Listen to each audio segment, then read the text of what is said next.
Hey everyone, welcome to the Tell Me More About podcast. This is just a podcast where we talk about things that kind of hit the cutting room floor from our weekend sermon. And I am here with Whit George. Hey. Hey. And we have a special guest with us today. Yeah. Yeah? Do you want to introduce our special guest? Sure, the creator, the executive producer, whatever you want. This podcast, Heather. Yeah. My lovely wife. Hey, everyone. Yeah, so excited to have you here with us today. The content of the sermon, the title of the sermon this weekend was In the Meantime. Yeah. And it's based on Genesis 39. Mm-hmm. That's where we're kind of at in the story of Joseph. So do we want to talk about where we're at in the story now? What has happened? So 37, we find out that Joseph is the favored son of his father, and really. Yeah, I mean, that's just beginning in 37. You kind of, if you want to read Joseph in context, you almost have to read the entire book of Genesis to really understand what's happening from, what God is doing and where this family has come from. And there's so much family history. But we'll just begin there. Joseph is one of, 12 brothers? I think 13. I don't know. I need to add them all up because there's a couple in there that end up. But yeah, so you have Joseph is one of all these brothers. He's the favored son. He's the son of his father Jacob's old age. He gets the coat of many colors. All this. And his brothers really don't like that. He has these dreams where, he's going to be ruling over everyone. He tells his brothers, foolishly tells his brothers and his family, this is what's going to happen. And they don't like him all the more. They end up trying to kill him, but in the last minute, they decide to sell him to some Ishmaelite traders who take Joseph down to Egypt. Then you get chapter 38, Judah and Tamar. We could talk about that at some point today. We totally can. Yeah. And then, but then 39, you pick it up, and Joseph is now in the house of Potiphar. The captain of the guard for Pharaoh. And so he's an important guy.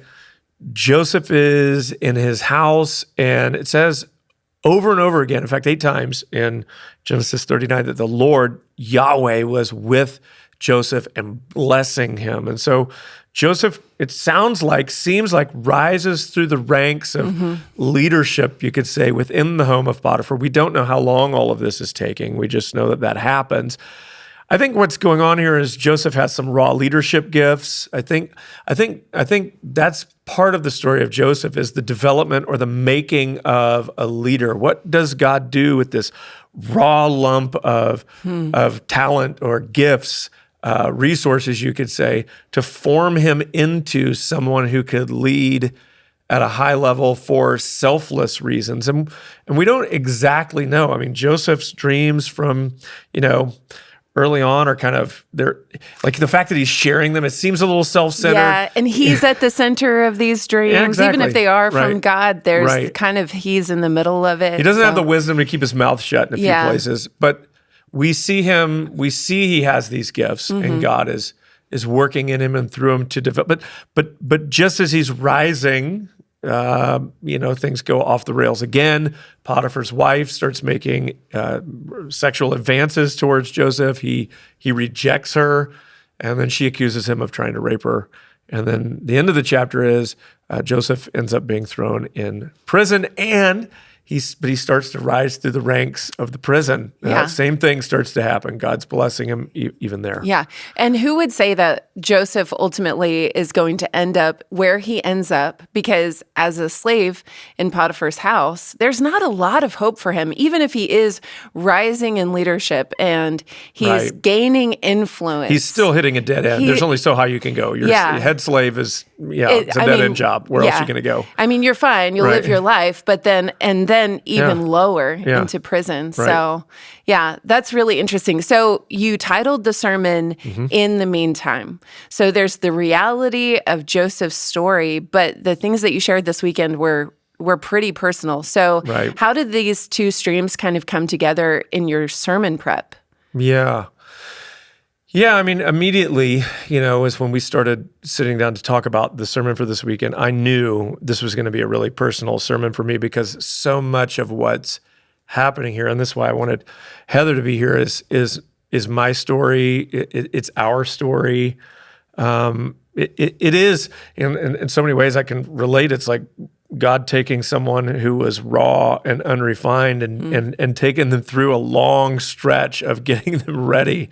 And I'm like, yeah, that's me. I mean, I didn't go to, I was never head slave. I was never in prison, but there were many things that God did in me and us to prepare us for kind of what he's doing in us now.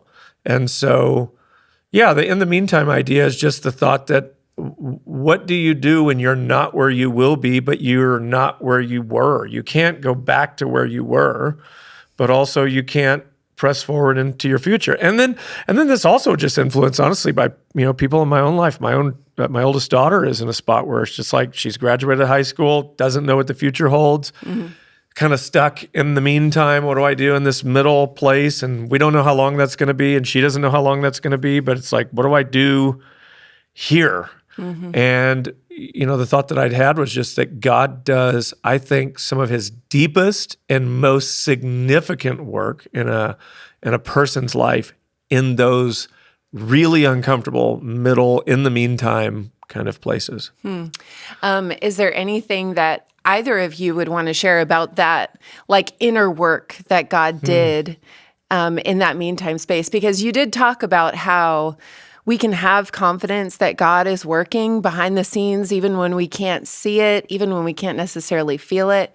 But we can also be confident that God is moving towards us in a really deeply personal way. Yeah. And so is there anything that either of you would share about maybe the season of like just where you leaned into your relationship with God in a season of frustration around your marriage and what that looked like? One of the big differences between Whit and I and Joseph's story is Joseph had a dream. Like he saw where God was taking him. And I think that probably maybe gave him something to hope for. And we didn't have that. When Whit and I got married, unrefined is an understatement. That I was marrying a graphic designer and a musician. It's like we were just going to live our life and have fun. And so there wasn't any vision like, oh, this is where we're going to be in 20 years. Yeah. And there was no expectation that I would become pastor of the church one day. In None. That was not on my mind at all. I wasn't thinking about that, didn't want to, any of that. And so, when there was trouble before we got married, like there were red flags, like this is going to be rough sailing. And we just blew past all of those red flags. Let's do it. Yeah, it'll be fine. And I think in my naivete, whatever you want to call it, thought we'll get married and that will fix everything. That it'll, we'll just live happily ever after. How long did that illusion last? Gosh, the day after we got married was probably one of the worst arguments that we had been in to date. We hadn't packed so we had rented a little apartment and I was living there by myself. Whit, the day before we got married or something, had moved all of his stuff was it to in the trash apartment bags? in trash I bags. knew it was that. That's my memory. He moved all of his bags. things into the apartment in trash bags. So our first night as a married couple was in our apartment, it was super unfurnished. romantic, I mean, really it's like cool. unfurnished. We had no money, and we didn't pack. We had a flight in the morning, and we didn't pack the night before. And we were going to San Francisco. That was where our honeymoon was at. And I remember we landed in Dallas first. Well, you're skipping ahead. Okay, You're go ahead. skipping ahead. We didn't pack the night before. We're trying to get ready for our flight, trying to pack. Anyway, we get everything in, but there's arguing the whole morning, name calling. We get in the car, we're driving down the road, and we pass Whit's aunt on the way to the airport. She Which was one? Janet. Okay. And I wave at her, and I realize I forgot my wedding ring. We have to go back and get my wedding ring. And just name calling. We did go back. We did get my ring. I thought we'll make it. You can go through the honeymoon without the wedding ring. No, I can't. I'll never make it. It was tears and everything. It was terrible.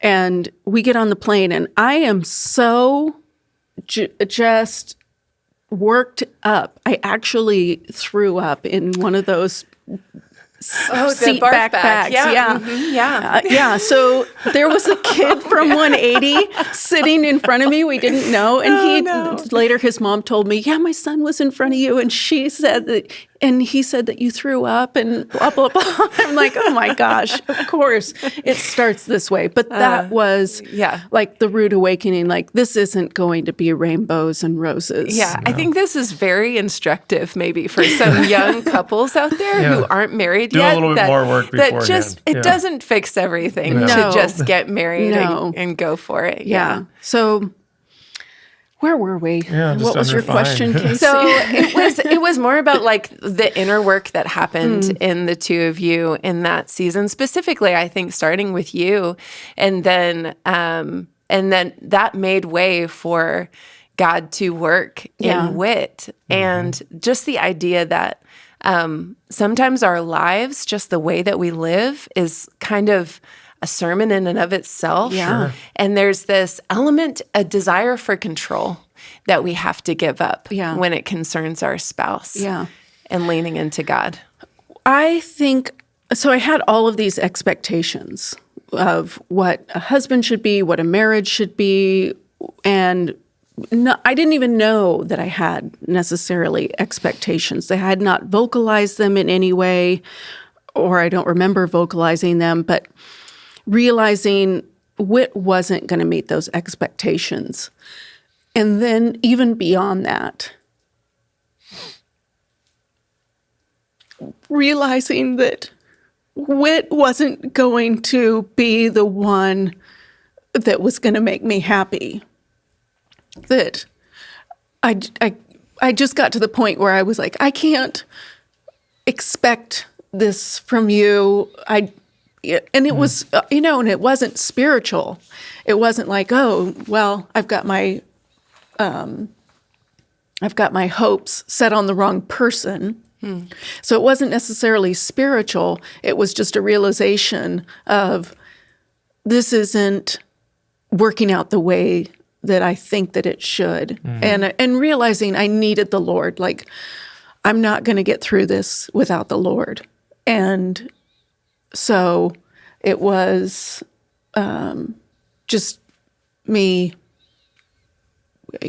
asking Whit to read books or what, and he's turning me down and things like that, that I just got to the point where I was like, okay, it's you and me, Lord. No matter what happens with him, I'm going to look to you. What ways did you see yourself grow in that season? Discipline, spiritual disciplines, reliance on the Lord.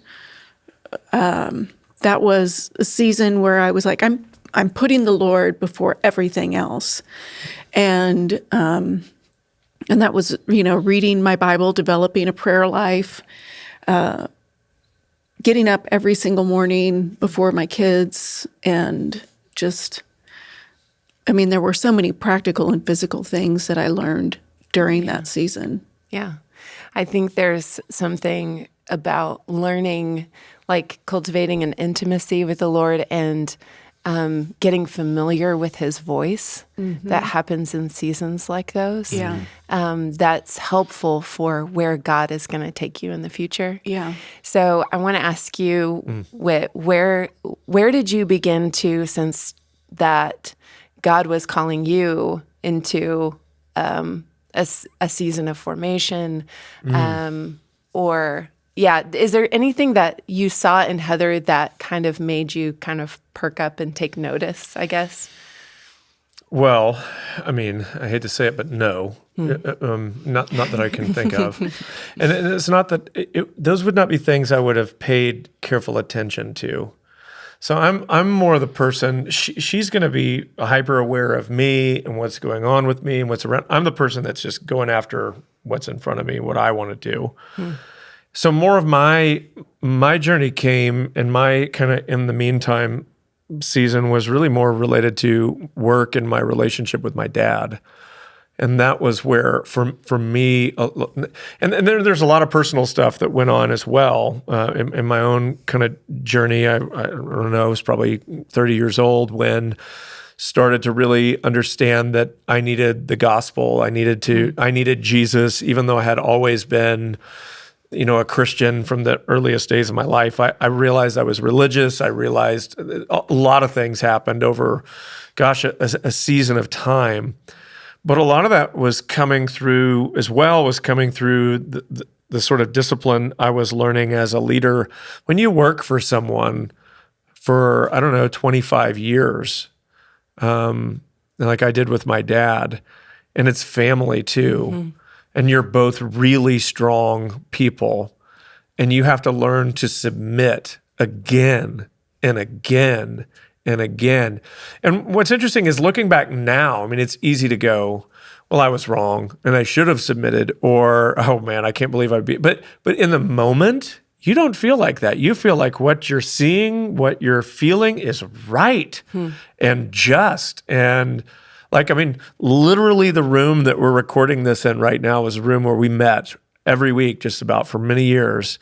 And I can remember, just interactions that I had with my dad in this room that were really frustrating to me and would cause me to, question whether or not I wanted to keep working here, or whether or not I could keep going. And it wasn't miserable all the time, but, you just have conflict. And, oh man, and, how many times did I have to say, all right, Lord, I'll stay? How many times did my dad, more than once, ask me to consider leaving, and if I couldn't sort of change the way that I was interacting with him, and what that I needed to leave? And I don't want to make it sound like it was all just awful, because it wasn't.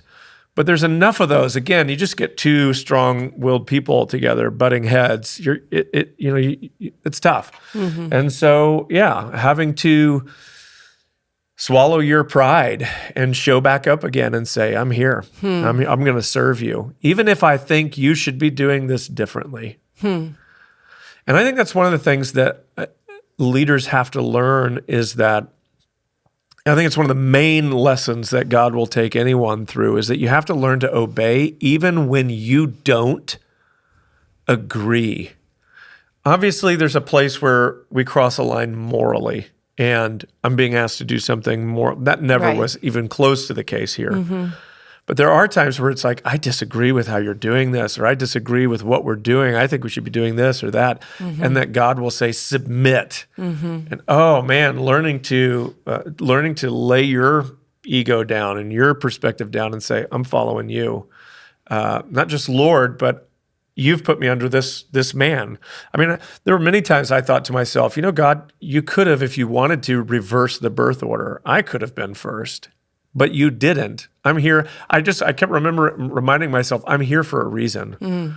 You've got me here for a reason. Of course, now I look back and I see it. It was God's graciousness to me and all of this. But at the time, there were moments where you just didn't feel like that. And so walking through that over more than a decade, 2 decades for me, and was what it took. That's for me why I look at Joseph's story and I go, man, there was so much like in it that I relate to, because it took how long was he in Potiphar's house and in this prison. And I have to think that there were things he was picking up on and learning, and God was forming in him that were going to be needed for later on, that it took that long.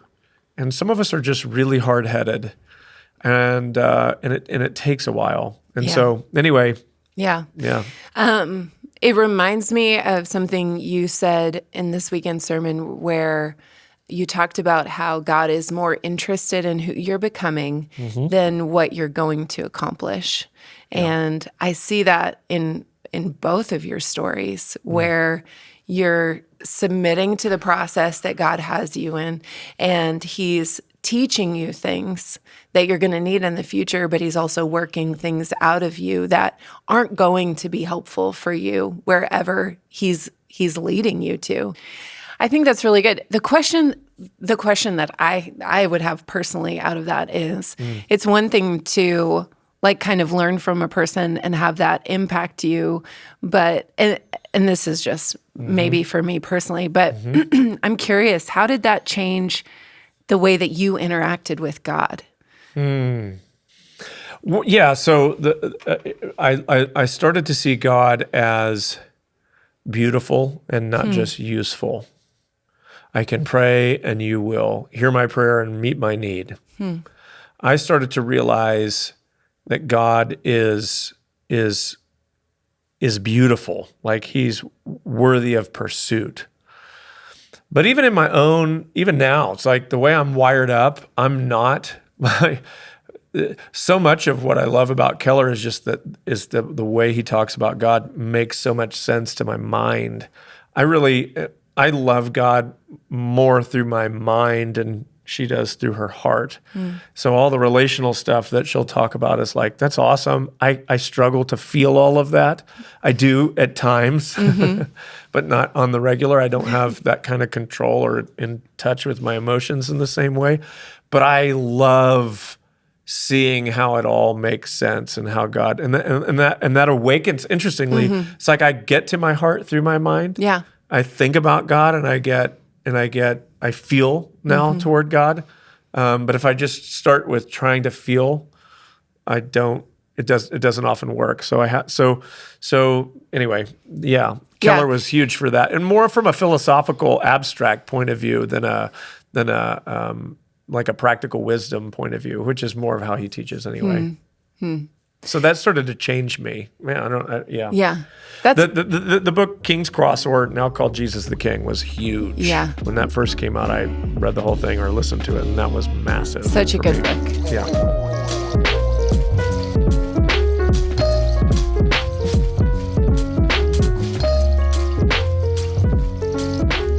So, Heather, what would you say to a person who is currently dealing with frustration with their spouse? Well, I think that the general vague answer, and this is going to come differently, the answer is nuanced, but it's that the Lord is the one who will fulfill your need and be everything. And, there's reasons that our spouses bring us frustration, whether they're not meeting our own expectations or they really are out doing their own thing and pursuing their own desires and, sinful or fleshly or just not what we want. Because I think sometimes as a wife, we put expectations on our spouse to be a certain way because it's our own fleshly desires to be a certain way or do a certain thing. So I would recommend anybody that's dealing with some frustration is to really examine what is the root of this frustration? What's going on here that is bothering me? Is it because I'm trying to control them to make them into something that I want them to be? Or is it because they are out doing something that I know is wrong or unhealthy? So say your husband's dealing with porn and that is just heartbreaking. What can you do when someone is dealing with addiction? But pray for them. You can't make them stop. You can't be the one to be their savior and try to meet all their needs so they won't be looking at that anymore. I don't even recommend that a wife is their husband's accountability partner if the husband does want to get free. But in all of that, all you can do is rest in the Lord and just say, I'm at a loss here.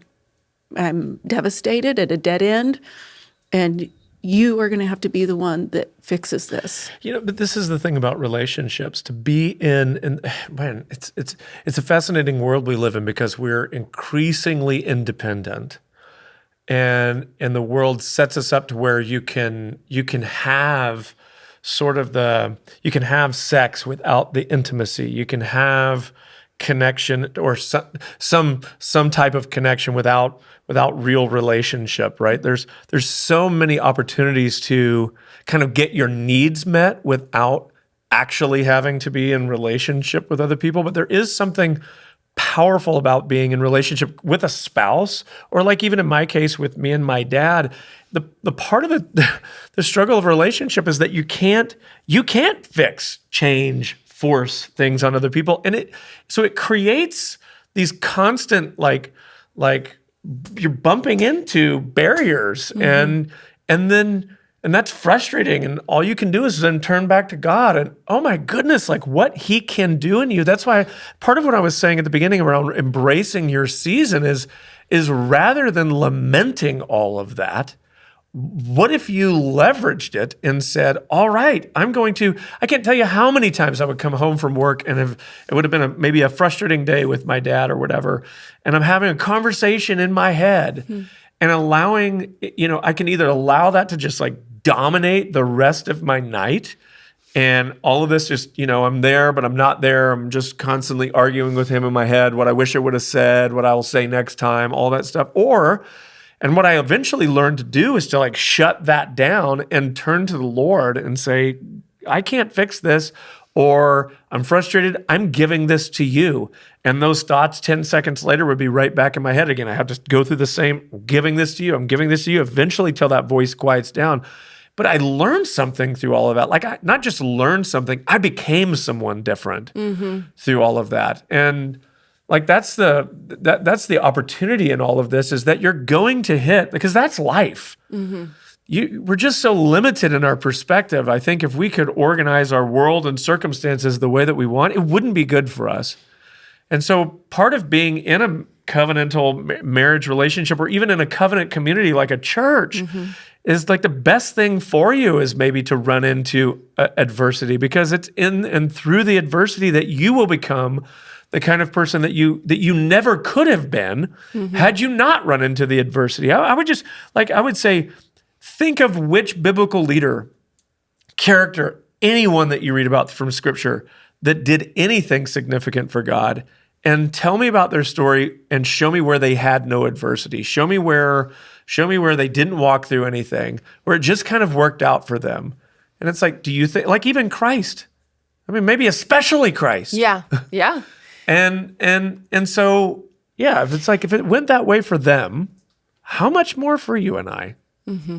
God is doing something in all of this. And that's the trust that you have to have. Because there will be times where you think it's pointless, it's meaningless, but it's not. It's not if you lean into it the right way. Yeah. One of God's greatest formation tools is community and relationship. Absolutely. It sounds like that's what you're saying. Yes, for sure. Okay. While we're here, Whit, you share a lot of stories on the weekend, and some of them pretty vulnerable. Yeah. And here's my question: do you guys talk about these stories before No, and I wish he would, because he usually doesn't get it quite right. I don't. Yeah. I mean, this is an opportunity, Heather, This is to me. set So the record straight. Let's talk about the drive-through. Yeah. Even though that wasn't this weekend, it was last weekend. It was true. It is true that we have had some major arguments in the drive-through. Like, Right. one time, one of us pocket dialed someone and left a voicemail with our whole Really? argument Amazing. on their voicemail. Oh, wow. During the argument, during the drive, in the vaguely remember drive-through. Anyway, Wendy's. The year was 2003. Wow. Okay, and Fran is born? He is a baby in the back seat of the car. Okay. And I don't like onions on my burger. And so Whit just is like, you're having a single with cheese? Great. He just orders it without consulting me. And so we get to and I'm like, I needed to say no onion. we get to the window. I'm like, say no onion. And he's like, I'm not saying that. And I mean, it just... Because you had your chance. It was I had done. my chance at the We had that at the window. Speaker. They're already preparing it. It's already done. And it just, he wouldn't do it. I don't even remember, but I got out and he left with Fran in the back seat. And he came back only because there was a baby in the back seat. And he didn't. Someone needed to take care of the baby. Oh, well, I'm coming off real good here. Yeah. It's the last time you're on my podcast. All right, let's redeem this somehow. Okay. I'm sweating again. Okay. This might just dissolve into an argument right now. No, I thought that was great. What? I mean, well, when you share, to be fair, when you shared it in the weekend and you said you drove away and you left Heather standing there, I was like, this does not make you look good in this situation. No. And I don't think it was intended to. No. I think you were just being honest about what happened. Sure. And so anyway. We have been in many arguments where I have just been fed up and I am going to jump out of the car. Yeah. Hey, so he did it just the other day. I'm like, good. Listen, he'll just keep driving, making right turns, so he never has to stop, and I don't have an opportunity to get out. Because you will just fly out of the car. I'm done. Your whole thing is just run away. I don't want to have this conversation anymore. That's my MO. Amazing. But Whit is a hammer that just keeps pounding, and you just can't take it anymore. I'm learning. We don't do it nearly as much as we used to, which is nice. I've learned to back off, give you your space. Yeah, you guys are both growing. Yeah, thank you. Thank you. Maybe Still one day we'll be worthy of leading something. Still growing. Maybe we'll see.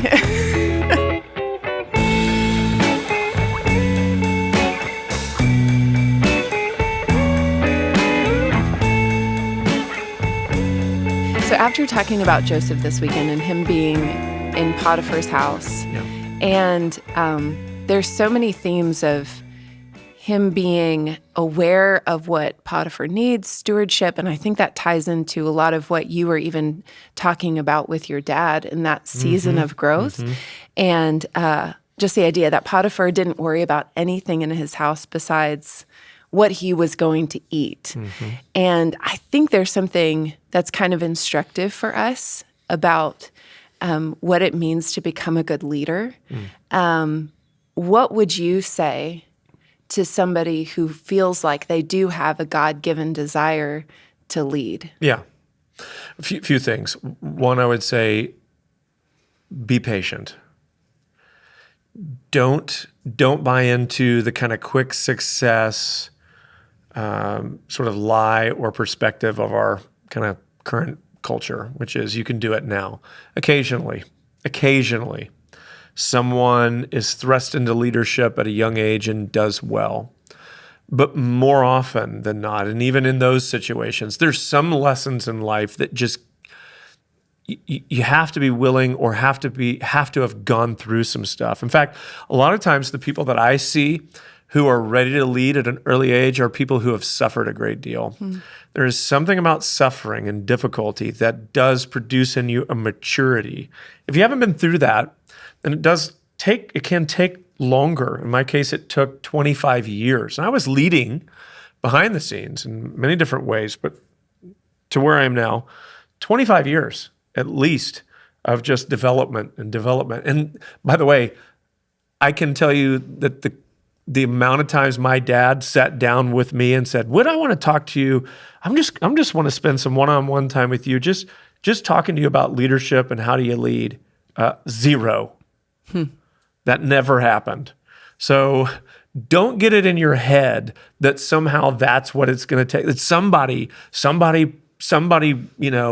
brilliant, somebody amazing is going to need to take you under their wing and love you and my dad loved me, but make no mistake, like he was trying to lead the church.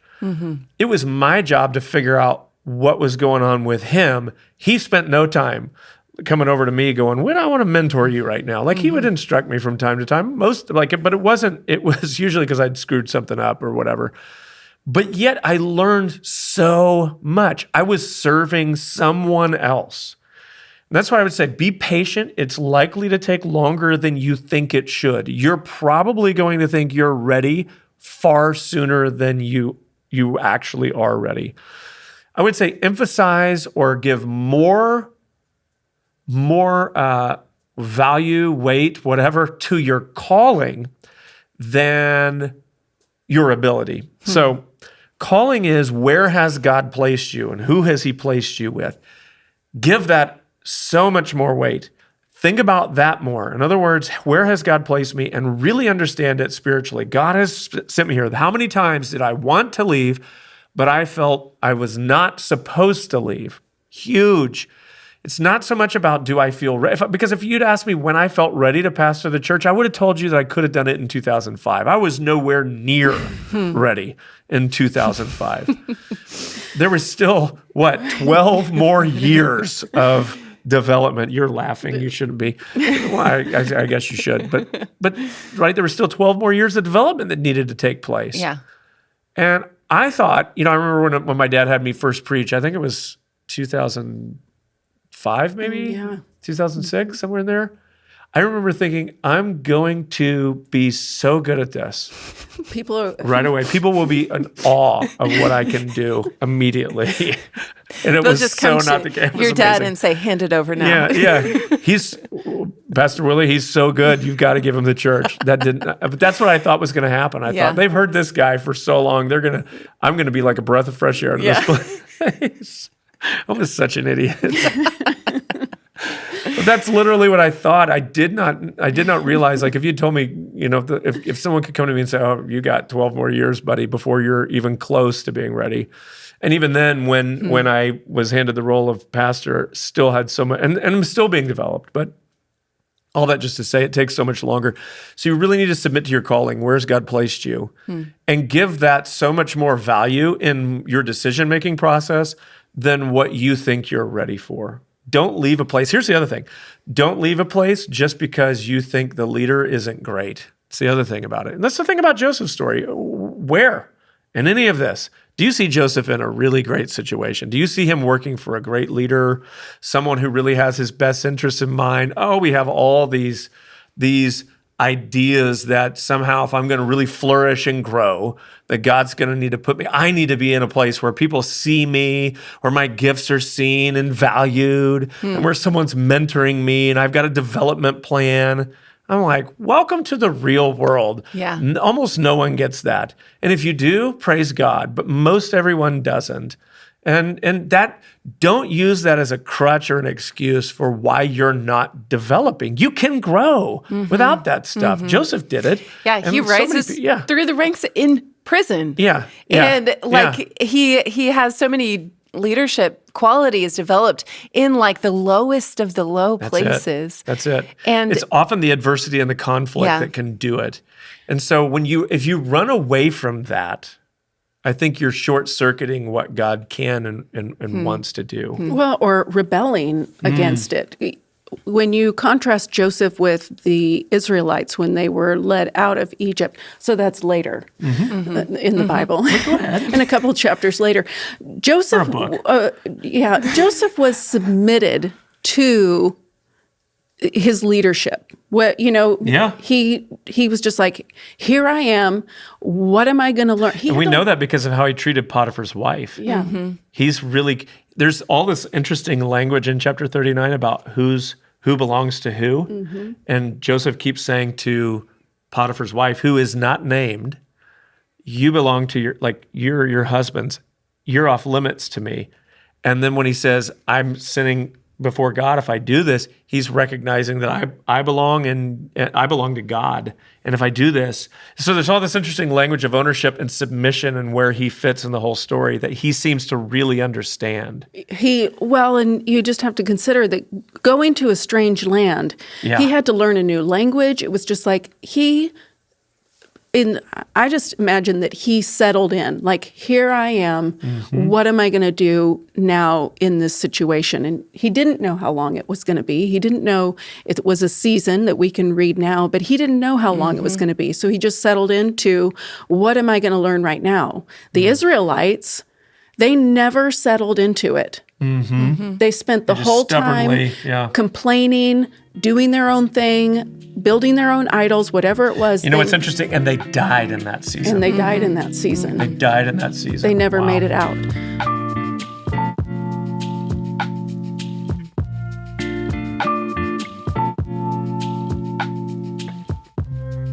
I have one last question to wrap up our time together today. What would you say to the person who is struggling to embrace their season? Yeah, so I'll go first because you're going to have a better answer than me. I'm sure of it. I'll pick up the pieces. Whatever you don't say. Thanks. I think what I would say is just know that it won't always be like this. Whatever you're in, it's not always like it is a season. And the tough times that you're in, they are seasonal, and it doesn't. We can get in this rut where we feel like tomorrow will be like today, and it will be like that till forever. But it's not. And yeah, you can find yourself in a difficult place. It's amazing. I look back on my life, and I can think of all the times where I thought, "Will things ever change?" But then they do, and God is faithful. And so, I think just remembering that. It's called a season for a reason. And that rhymed. It makes it even better. Really Boom, mic drop. No, but I think it won't always be like this. It won't always be tough. It won't always be in this. You will, whatever the outcome is, and we don't always get to control that. We rarely get to control that. But what I can tell you is that, God is faithful on the other side of it, and that there is something different coming. And I think we hold on to that as we're not always going to be in this place. We can move forward. Depending on how you walk out that season. Yeah. Because let's go back to the Israelites. How many times did they have to keep trying to learn the same lesson over and over again? And they, so I think that it does depend on your willingness. It does depend on your willingness, because you can be in a hard, tough marriage, maybe going through divorce. And you can either just say, Lord, here I am. What do you want to do right now? Or you can get bitter and angry and start blaming and pointing fingers. And I think that your attitude and surrender has a great deal to do with how long you'll be in a season and the outcome of that season. Yeah, because if God is trying to form you in a season and it's who you're becoming that's important, you're still walking with yourself into whatever next season might come. You're bringing it with you. I mean, how long do you want to keep dealing with that? I mean, there's people that I know that are 60, 70 years old that still have the same reactions to conflict in their life, that they never have learned to peaceably resolve conflict. Man, that's so good. Heather, thank you so much for joining us today. Me. I hope I get to come back and share my side of the story. I think we should. We'll see what Whit thinks. Sure. Yeah. Okay. Awesome. Yeah. Thank you, guys.